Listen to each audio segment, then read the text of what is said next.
shit nango ekozala na Congo. Shit aux États-Unis kozwa ekobanda de awa.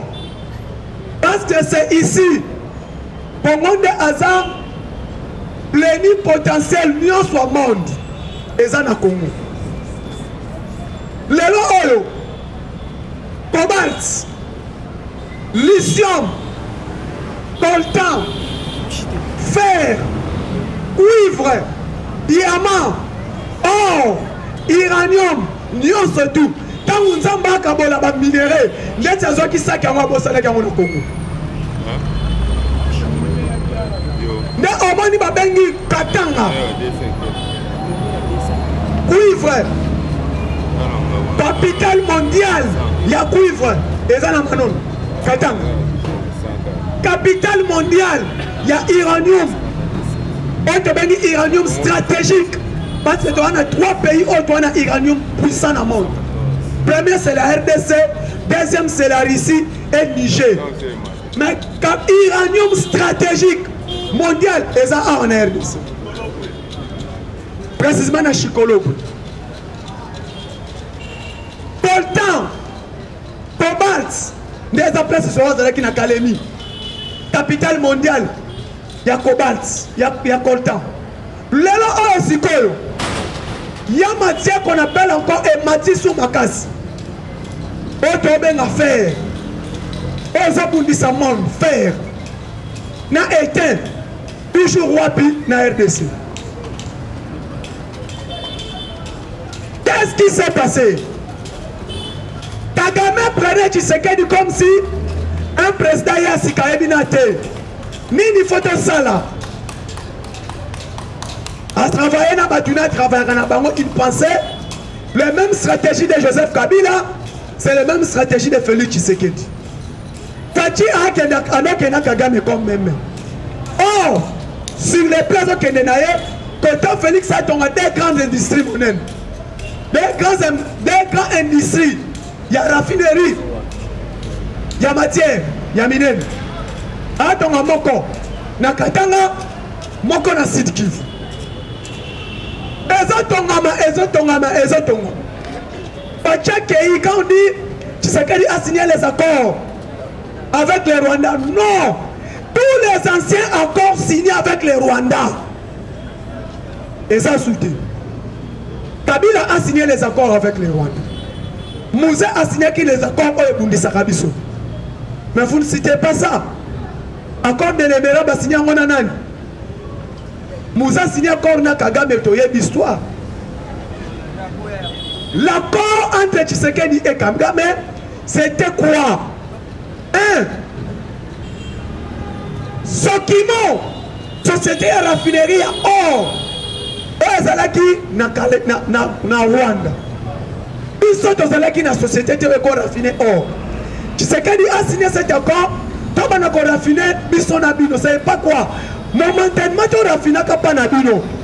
Comme ça, 50-50, gagnant, et permettre de se salanzela.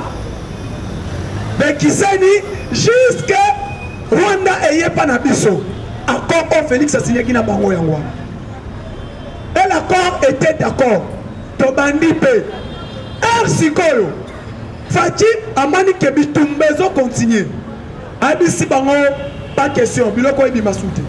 Toti Kanan. Toto ici Nabiso RSili. Le président déclaré. Oh, Bazo Zouanaka Kisangani. Na Ozo Bimastil Kivu. Et qu'on a la source qu'on raffiné ailleurs. C'est comme qu'on raffiné Wapi. Ah oui.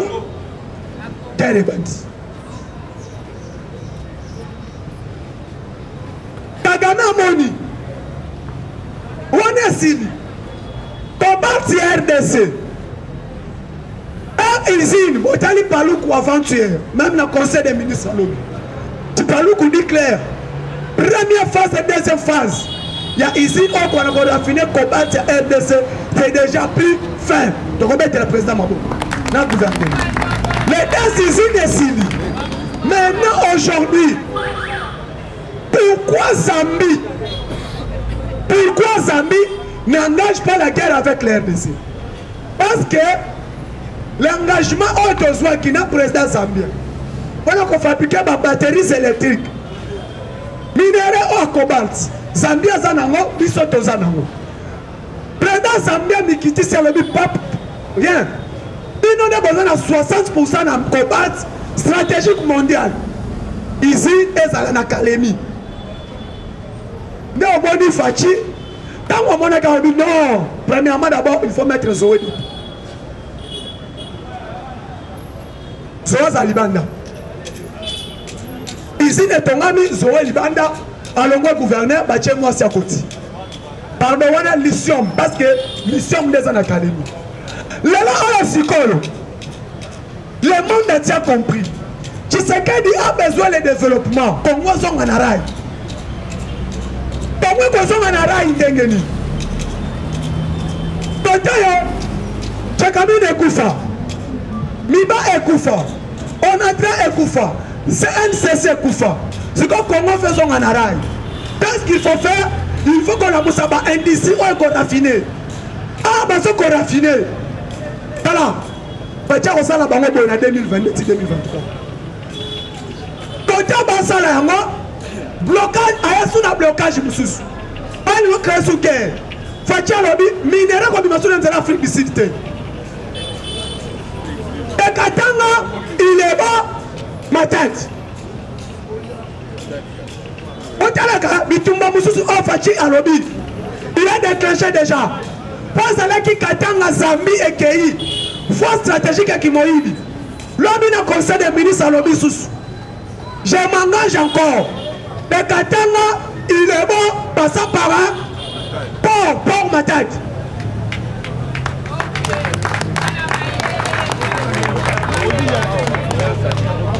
Les gens, là, à cause de la bango boye. Dès au moni, comité doit être clair. Tu sais que nous sommes engagés boye. A kozonga lisusu simate parce que koloka su mutute voilà minéral Congo ezalaki exploité illégalement tu sais que dans le bito chaka duoti yakana ici na yonako olingo somba banda na Kinshasa bazwili yo bamemeli yo ozwili omati na avion kei peyo okene na mine moyen aucun surtout na mine et ça te moutoko kene na mine à ça congolais de père et de mère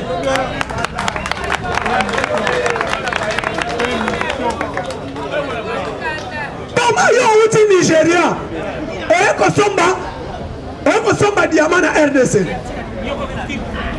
okofanda na Gombe pana yo opesi mbongo na yo ngai naza na pose ya 1000 kara kuna ba congolais bazwili yo 1000 kara ba memeli yo ozwi mata avion ke na mine abuo na mine tikali ba congolais de père et de mère les guerres tozobunda na Rwanda guerre tozobunda na Rwanda parce que Rwanda azalaki nini Kabila tikaki de laisser aller parce que Kabila azalaki coopérant aye a continuer un créateur israélien alors Israël a continué à à Congo n'a pas tracteur azo soit minéré ndengalingi facha kobi alabi yosanan oh je suis israélien ah osani siko yo na mine so Congolais ko sala wa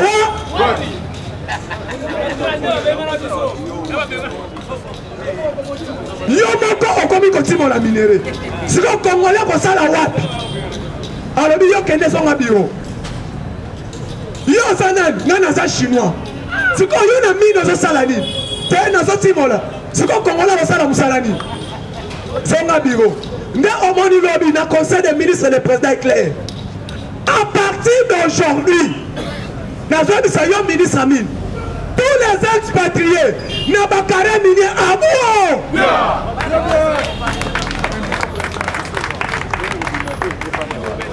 yo osa DG fanda na bureau directeur d'exploitation oya ko s'occuper de eloko wana na directeur du personnel il faut avoir l'accord de père et de mère pour en recruter bana mboka bakene na bakaremi yo tikala na oye kosomba osana besoin combien 10 tonnes bakongolais bazuli yo 10 tonnes bapese yango baye bapesi yango ke et puis ematela avion na Lubumbashi te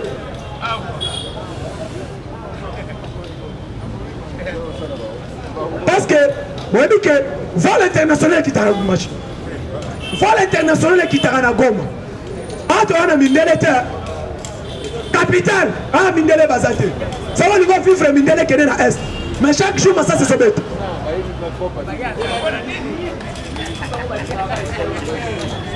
ça tient dit clair ensemble minéraux à l'élan de plus de 10 tonnes et qu'on matin avion dans le Lubumbashi te il faut y a zule yango awa matavio ke na bakare milieu to boyi nde omoni Fachi azoko redémarrer Congo et azoko renégocier tous les contrats eloko ebumi yango premier eloko ebumi yango elle a signé qui contrat na Lubumbashi alobi à partir ya lelo gagnant na lwalaba alobi makambo ezoleka awa na bakare mine na sepeli nango te nde na ye nayoka bainvestisseur oyo bamonaki ye tintin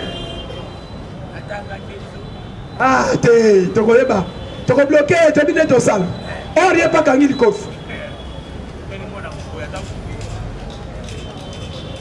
ntango lobi akangi likofi un a signé ordonnance ya kosuspendre makambo bakare minier bazwaki yango baaventure mais un comité de suivi ekei lobi dani crétide ya moto ya liboso natiki okotiki longwa na bakare minier ami privé Kabila et Katumbi bacha bomi lobi Rwanda kaka Uganda derrière Rwanda na conseil des ministres boyoki dara Rwanda na Uganda bobunda na RDC et Uganda lobi te na boyi na nga makambo pa Uganda fa futa biso mbongo ya réparation aboyaki lobi na conseil des ministres boyoki nakopesa te Kongo kosala biso eloko te Rwanda zwi te obi Uganda lobi alobi nini na mois de septembre nazofuta mbongo na bino Rwanda zwi te obi Uganda lobaki na kofuta te mais lobi Uganda abengi nazofuta première partie ya mbongo na bino na mois de septembre yo lobaki kofuta te aya na nyoso c'est ça qui montre la grandeur du chef de l'État. Uganda va foutre 256 millions de dollars. A foutre à 4 mensualités. 256 millions. Nabitumba na baba bundaka na Rwanda. À l'époque Kabila zalaki nani? A foutre à ngote ponani. Eh, Kabila zalaki président Lembele.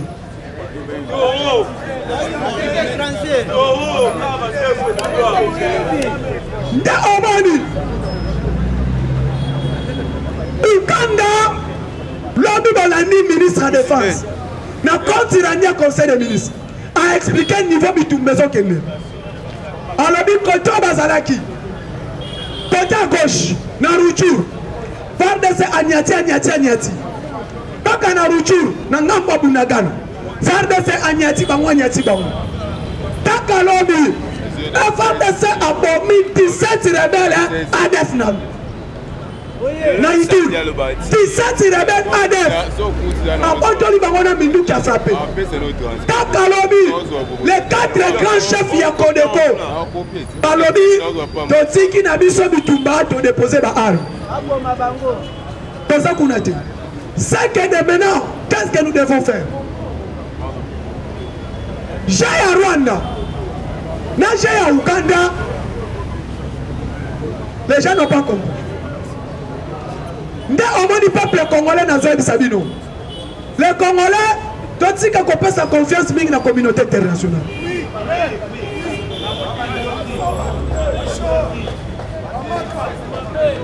Là, si le monde existe, ceux qui doivent respirer dans mon kili mobimba, père l'histoire. Tu vas comprendre quand Tshisekedi a dit dans COP 26 que le monde d'aujourd'hui, La solution, c'est la République démocratique du Congo. Ah, tu as un carbone, nous pouvons respirer. Nous respirer, nous pouvons RDC. Nous pouvons Zayanzam. Mais forêt équatoriale, on va tangi. Balobi que ça la bassin du Congo. Monde lelo ezas spolié to kokate. Mais comment muto yo azas solution pour na bino monde? On a problème besoin sauver été. Botali Macron. Dans ba ka poste pembe ko ana confiance na mundelete. Macron a quitté na Kiev. A sali conférence de presse na président Vladimir Zelensky. Dans la position ya président wana. Alati Polo. Nachi. Polo ya tenu à armée na bango. La Russie est en train de se défendre contre eux. Bango tout basangani va condamner ici.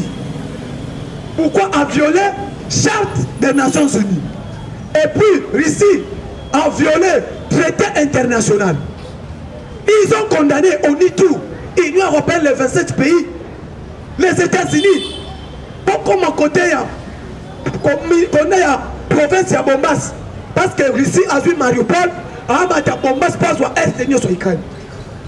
L'Amérique a dit que bombe, pas bombarder pour les militaires ici, à soutenir. Le Rwanda a violé la traité internationale.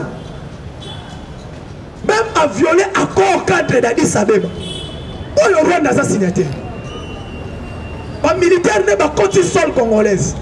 MONUSCO a moni des preuves. Le président a vu tous les deux militaires. Bakangi a tiré un avion voyagé dans Angola. Pour aller avertir Lorenzo. Ami s'est tenu au Zerbanan. Il y a Rwanda. Ma carte au Bazan Ango armée. Il y a Rwanda. Ma carte au Yaoni. Il y a Rwanda.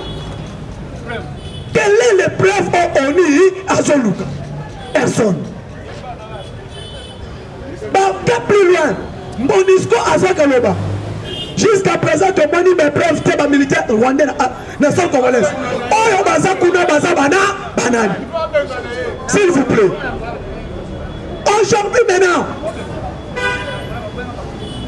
Tshisekedi a aussi dit ça pour parler mieux surtout avec l'ONU. Et la SADC, et CRGN, Fatia, a même Rwanda, petit à petit. L'homme nakati à Rwanda. Les opérateurs économiques rwandais. Basali marche. Pour dire Kagame, si comme Kambazo Sala, biso to kufanzala. Parce que biso to bénéficiera de la RDC. Mais RDC a bénéficiera pas de biso. Pendant que l'homme président a l'homme frontière et bénéficiera deux fois. 6 heures, na 15 heures. Après si on avertissement. Bango bango na Rwanda ba marché. Babi Kagame, bilo kona biso ko bimali susu ndenge nini. To ke ko soma na Congo ndenge nini. Lelo yo ko biso ranki na peuple congolais. Nanute, wose la tosa na bango 2 mois. Ils vont pleurer. Ngai na question bani na Rwanda. Ti yo awa na Congo bénéficiari na Rwanda.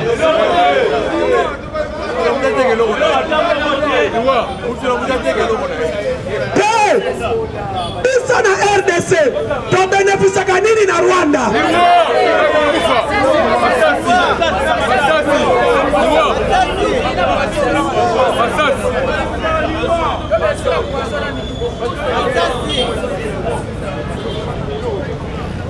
Mais bango, il est pas suffisant. Il est pas suffisant. Sur le plan international, toutes les nations sont prêtes de coopérer avec ce qu'ils veulent. Le Oyo, 1-23, mouvement 1-23 soutenu par l'armée rwandaise. Président a déterminé. Ministre de la Défense a dit clair. Le col na Est. Quand na Est n'est pas allé. Ngambo Ruchuru na Ngambo Bunagana. Baza déjà neutralisé à 75%. Et les M23 et les ADF. Pachi Aloba Motawabani Union Sacrée. Joua Yamba tous les chefs de l'Union Sacrée. Aloba Nini. Moi, Félix Tshisekedi, je ne me laisserai pas faire. Je ne me laisserai pas faire. Emporté par le système de l'Est. Alors, ces gens, la communauté internationale, vont nous faire la guerre. Comme en Éthiopie, comme en Somalie, comme en Afghanistan, comme en Palestine et Soudan. Après cela, ils vont nous délaisser.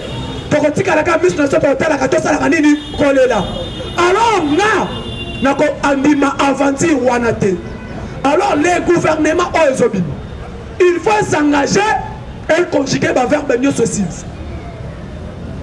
Tu vas comprendre après.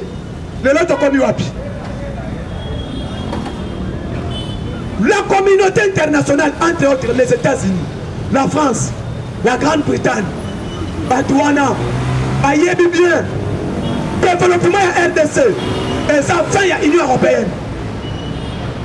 Dès que la RDC a vu le développement, sachez que c'est l'Afrique entière qui se développe. L'autre, il a président premier ministre centrafricain a sommet Russie-Afrique. Pati Alobakata Wazaki président de l'Union africaine. Akete. Olani, premier ministre centrafricain. Il est clair. Nous attendons que la paix règne au Congo. Quand il n'y a pas la paix au Congo, pendant le mois de juin jusqu'à juin-juillet, donc on s'implique un grand pays Afrique, Congo, et s'engager derrière la Russie parce que tu vas accepter ma fancy. Voilà,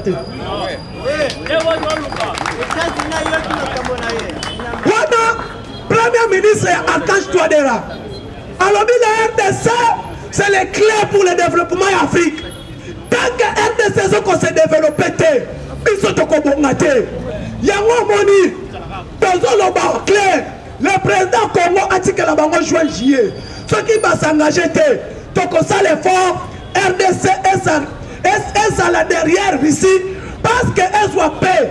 Parce que dans l'Est Congo pesate, n'a pas dans Centrafrique qui m'est consolé. Dans l'Est Congo pesate, Ouganda consolé qui m'est. Est Congo pesate, Soudan est consolé qui m'est.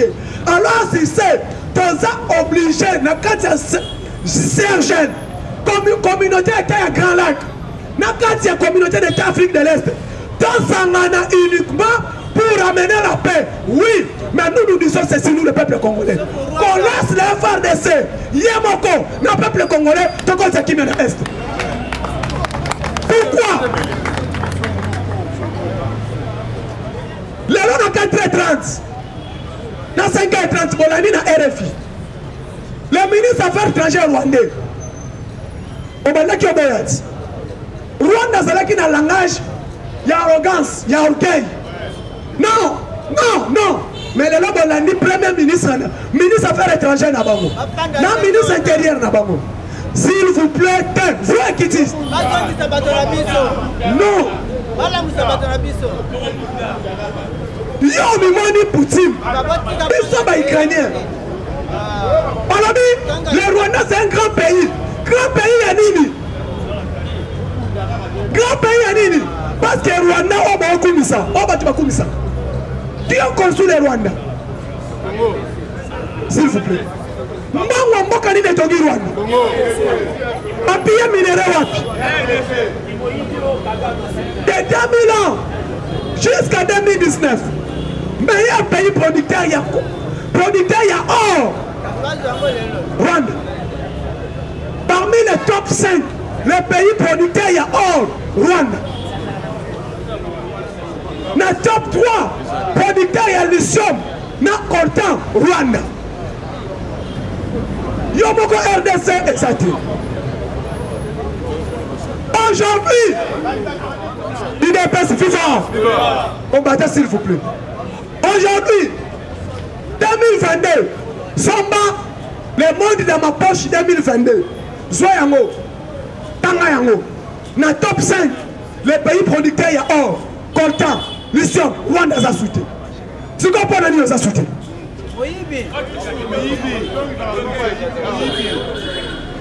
Na émission, donc on a un août, septembre, Bokoya. Rwanda kosenga Congo pardon, mais tu vas accepter en côté. Alors, Premier ministre des Affaires étrangères rwandais, alors s'il vous plaît, dans Yokana, de dialoguer dans la République démocratique du Congo.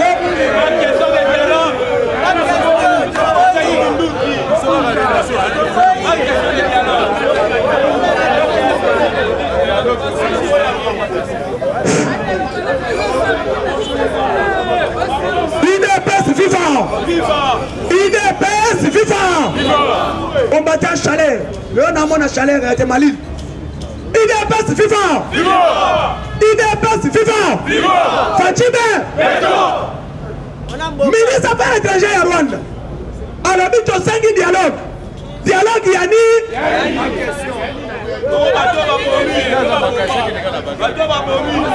S'il vous plaît, nous les Rwandais, dans 5 réconciliation.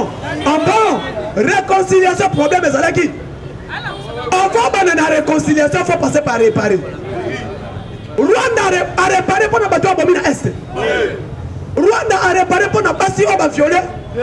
On a maman n'a pas violé dans l'Est. Rwanda a réparé dans l'arrogance à Paul Kagame. Alors aujourd'hui, il y a un moment de lobby, il y a soutenu la population congolaise. On est comme qui est niveau armé na biso.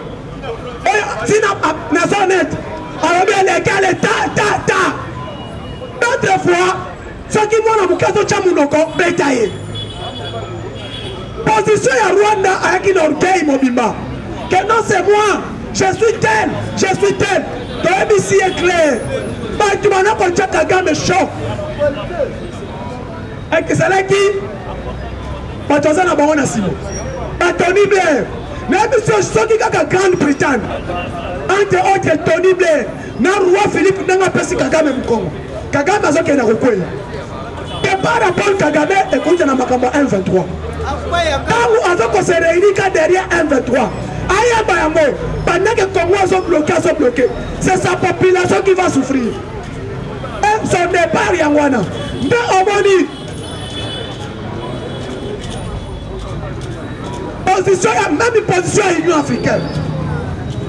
Dans le clair, l'Union africaine, par rapport à dossier de la Rwanda, position à l'Union africaine, c'est ma belle. La dame Moussa Faki Mahamat, président de la commission de l'Union africaine, a besoin d'intervenir dans le dossier de la mission de Rwanda. Alors, jusqu'à présent, nous avons un indice de l'accès que l'armée rwandaise est derrière M23. Président de la commission de l'Union africaine, na kombo ya Moussa Faki. Position de l'Union africaine, et ça Malamuko. Yango Moni, pardon? Ce qu'on a dans l'Union africaine qui est wapi.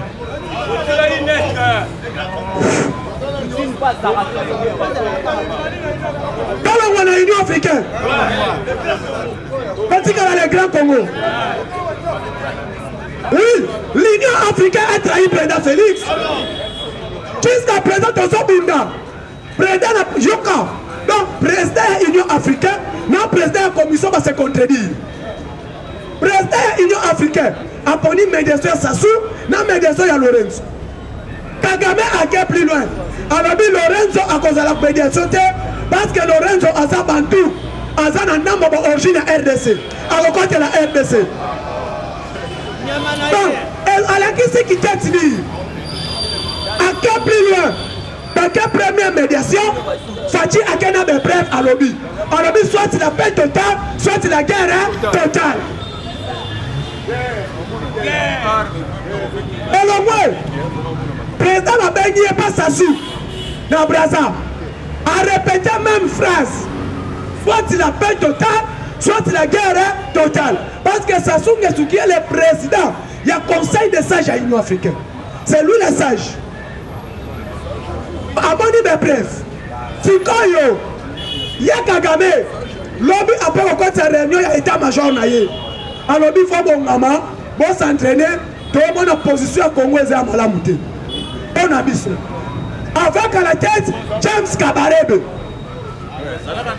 Parce que l'on dit, tant qu'à l'on dit, Azui avion à Paris, on en France n'a pas na yo, yo ça la médiation. Oh papa, médiation yani, yo la baki ni tout après. Ça la médiation, nengo soli nangai, Zoro na président Félix. Emmanuel Macron sur téléphone. On a de la police à Bamini.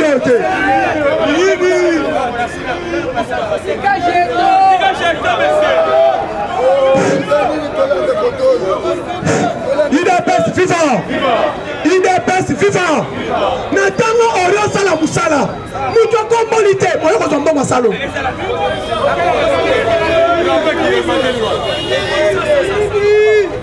Yanga Tolobaka. Problème Oyo. Et sa mentalité va congolais. Le peuple congolais développement au Congo et ça faut prendre conscience. Yo akosengo mbongo ndengeni. Yo obongisi place na yo olongoli salité. Yo akosengo mbongo ya nini?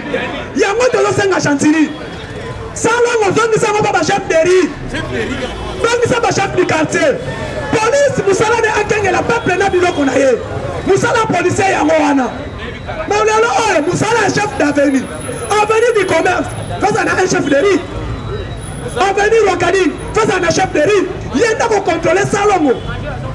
Mais là, major, à Tiki Bureau, à Zokomolambongo Salon. C'est grave.